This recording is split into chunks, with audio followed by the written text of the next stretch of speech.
Aqui eu observo este elemento aqui no sistema de hidrante. Eu observo aqui e observo aqui. Que cargas d'água é esse elemento?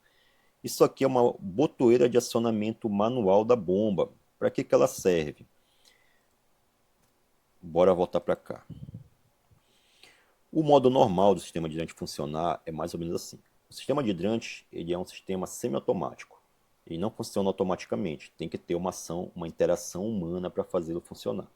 Então, quando você conecta a mangueira, conecta os seus guichos, monta todo o sistema na caixa de hidrante e você abre o registro, automaticamente o pressostato instalado na tubulação ele vai detectar uma queda de pressão internamente nessa tubulação, ou se for uma chave de fluxo, ela vai detectar um fluxo de água passando na tubulação e vai acionar a bomba. E quando ela acionar a bomba, você vai ter a pressão e a vazão estabelecida pela norma. Poxa, beleza, funcionamento normal é esse. Mas e se por um acaso seu pressostato estiver mal regulado, sua chave de fluxo estiver mal posicionada de forma que ela não detecte vazão, você perdeu o sistema de hidrante? Não necessariamente. Aí entram estes elementos aqui. Você vai ter a botoeira de acionamento manual, que fisicamente ela se parece com isso aqui. E quando você aciona ela, ela vai ligar a bomba no tranco aqui. Ela vai ligar a bomba de forma manual. Ela vai mandar um comando lá para o quadro de comando que tem na bomba, mandando ligar a bomba independente da pressão. E por que ela tem aqui dentro também da casa de bombas? Aqui na casa de bomba você vai ter um quadro de comando, um quadro de automação da bomba, semelhante a esse daqui. E esse quadro de automação ele vai fazer o acionamento do motor da bomba. E nesse quadro de automação você também tem uma forma de ligar a bomba de forma manual, que está representado por esse símbolo aqui também, cuja plaquinha é E3. E aqui também é representado por E3. E vamos voltar aqui de novo. E o que a norma nos diz? Ela nos diz que você deve ter pelo menos um acionador manual de bomba de incêndio situado em um local de fácil acesso e de circulação de pessoas. Então, beleza. Aqui cumpre a acionador manual da bomba, cumpre o hidrante anomático 5 metros de entrada, cumpre a quantidade de hidrantes, acho que 2 aqui já serviria, tudo bem, tem 3. E a princípio a RTI está dentro dos 8.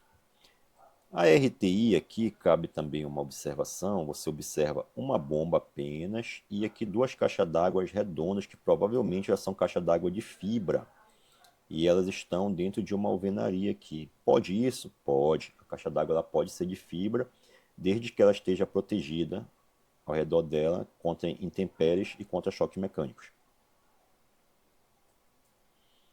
Então, qualitativamente está tudo certinho. Bora para outra prancha aqui para a gente dar uma olhada aqui no esquema isométrico da rede de hidrantes. O esquema isométrico da rede de hidrantes nada mais é do que um esqueleto da rede. A gente não estava vendo ela de forma em planta aqui em 2D, e ele aqui, através do AutoCAD ou do Revit, se for o Revit ele faz um sistema 3D, e se for o AutoCAD ele vai fazer um falso 3D aqui. Você tem o hidrante de recalque aqui, ou hidrante de pressurização, aqui abreviado por HP. Você tem o H3 aqui, você tem o H1, o H2, você segue, você tem a bomba de incêndio e você tem os reservatórios aqui.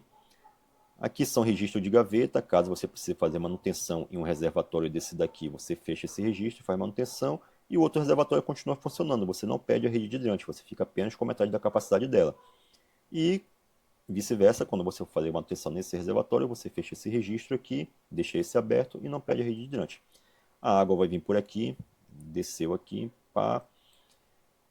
Tem um registro de gaveta aqui e outro aqui. Para que eles servem esse registro de gaveta? Eles são obrigatórios nesse sistema. Por quê? Se por um acaso eu precisar retirar essa bomba para alguma manutenção, eu fecho aqui, retiro a bomba, levo para manutenção. Se nesse meio tempo tiver algum incidente lá, o corpo de bombeiros pode chegar com a sua viatura, conectar ela aqui, pressurizar a rede e a água vai correr por toda essa tubulação e vai parar aqui nessa válvula de retenção. Ou se tivesse o registro aqui na frente e ele tivesse fechado, ela ia parar no registro. A posição desses dois elementos aqui, ela é opcional, ela não tem uma regra de onde você vai colocar. Tem profissional que prefere colocar a válvula de retenção na frente, Tem profissional que prefere colocar o registro na frente. Isso aqui não tem problema colocar um ou outro. E então, em termos de elementos, está tudo certinho. Essa válvula de retenção, para que ela serve? A válvula de retenção é como se ela fosse uma via de mão única no fluido que está passando. Ela só permite que a água flua em um sentido, no outro sentido ela barra a água. Então aqui ela está deixando a água fluir da bomba para os hidrantes. Se por um acaso o sistema der problema e eu precisar fazer uma manobra de pressurização, eu vou chegar com a minha viatura aqui e vou pressurizar do hidrante de recalque para a bomba. E a função da válvula de retenção é parar essa água aqui, não permitir que ela volte para a bomba e faça o rotor dela girar sem ter eletricidade nele, que isso queimaria o quadro, isso ia induzir uma corrente elétrica nos terminais do motor, que poderia queimar o quadro, e consequentemente a água ia voltar para o reservatório e eu ia perder água, que eu não ia ter pressão nas caixas de hidrante para fazer o combate a incêndio. Mas isso também é um papo para um outro vídeo. Então, a válvula de retenção aqui e leva para os hidrantes. Então, em termos de elemento, tudo certinho. O esquema isométrico aí deve ser apresentado da seguinte forma, pelo menos aqui no estado do Pará. E em São Paulo também é dessa forma. Não sei dizer outros estados, mas que eu me lembro assim de cabeça, estado do Pará e São Paulo, o esquema isométrico ele tem que estar cotado, porém ele pode estar fora de escala, ele pode estar sem escala, como é o caso aqui, isométrico sem escala. Ele tem que estar cotado para a gente ter uma ideia de qual é o tamanho dessa tubulação, e ele tem que dizer qual é a bitola e o material do qual é feita essa tubulação. Aqui é a bitola de 2,5 polegadas e FOGO quer dizer que ela é de ferro galvanizado. E ela está sob o piso, ou seja, ela é uma tubulação enterrada. Beleza? Aqui mais 26 metros, aqui mais 17, aqui mais 8,90 e chega na bomba. Esse sistema ele precisa de bomba jockey? Não. A norma ela abre uma prerrogativa de que, independente da posição do reservatório, pode ser reservatório sob o piso, em cima do piso ou em uma caixa d'água, até 6 hidrantes, a norma te permite que você não tenha bomba jockey. Mesmo que você não consiga fazer essa água chegar de modo natural no hidrante mais favorável, você não precisa de bomba jockey. Beleza. Não concordo com esse ponto da norma, mas está na norma, é o que está escrito, é o que está valendo, então a gente cumpre o que está valendo. Perceba que aqui ele já colocou a RTI de 8.000 litros, ao contrário daqui que ele disse que era 10. Isso é um item de reprovação? Não. Seria se em algum local tivesse especificado ela abaixo de 8.000 litros, que é a capacidade mínima que ela tem que ter. Aqui um detalhezinho da bomba.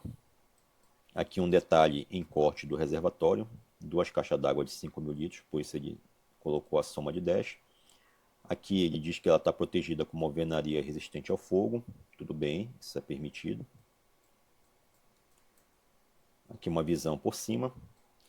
E aqui, veja bem, são alguns detalhes que são obrigatórios serem colocados no projeto. Aqui uma visão geral da caixa de hidrante, que ela vai ter.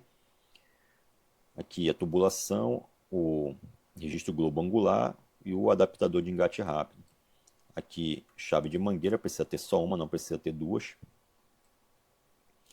Aqui o esguicho, ele não é tipo cônico, o esguicho aí tem que ser regulável, não se aceita mais esguicho cônico para projetos novos. Esguicho cônico, pelo menos aqui no Pará, é só para edificação onde a rede de hidrante já existe desde antes de 2007.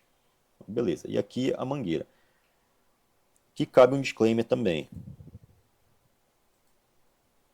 O que eu preciso ter dentro de uma caixa de hidrante? Eu preciso ter, logicamente, o registro globo angular, que vai me possibilitar a abertura e fechamento do hidrante. O adaptador Storce, que é o adaptador de engate rápido, onde eu conecto a mangueira e com meio giro ela já está conectada. Tenho que ter 30 metros de mangueira, podendo ser uma mangueira de 30 metros ou duas de 15. Tenho que ter um esguicho regulável e tenho que ter uma chave de mangueira que vai me possibilitar, caso eu não consiga colocar esse esguicho, acoplar ele com a mão, eu vou e acoplo ele com a chave, dou um toque nele com a chave para que ele fique apertadinho lá e não venha causar até um acidente no momento do uso do sistema de hidrante. Aqui seguindo por detalhes aqui um detalhe da iluminação de emergência, de como é que ela é instalada, o tipo de iluminação.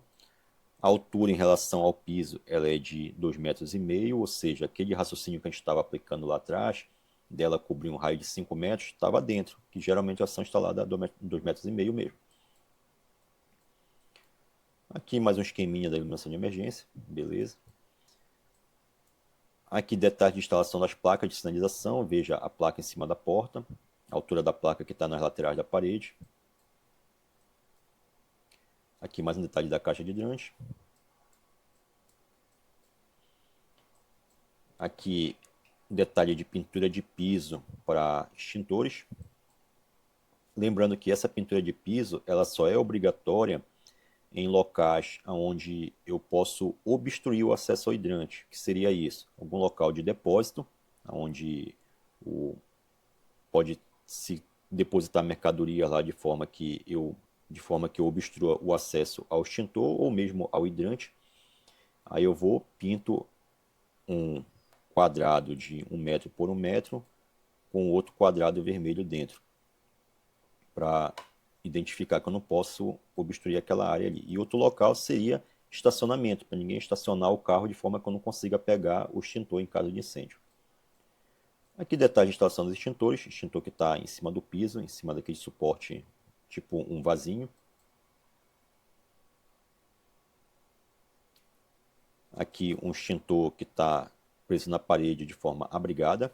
Aqui um detalhe do hidrante de recalque. Como é que o hidrante de recalque é? Ele vai ter ali o seu registro globo angular, ele vai ter um adaptador STORC. Esse adaptador STORC ele é obrigatoriamente de 2,5 polegadas, porque se o corpo de bombeiros precisar utilizar, a gente vai utilizar com uma mangueira grande, uma mangueira de 2,5 polegadas, que tem a mesma diâmetro da tubulação aqui, para que a gente não tenha perda de carga, a gente otimize o máximo possível o uso do sistema de hidrante durante a pressurização. Então, esse adaptador STORC aqui tem que ser obrigatoriamente de 2,5. Aqui ele diz o que é cada um desses itens aqui. Isso eu confesso para vocês que não é um item de reprovação, só se tiver muitas outras coisas reprovadas no projeto, a gente coloca esses itens também. Aqui o alcance de raio de cobertura das luminárias. E aqui mais um detalhe de luminária. Beleza, colocou os detalhes obrigatórios, então de forma qualitativa, até então, em termos de prancha, o projeto está bem. E agora vamos para a parte documental. Até então, esse projeto está ok.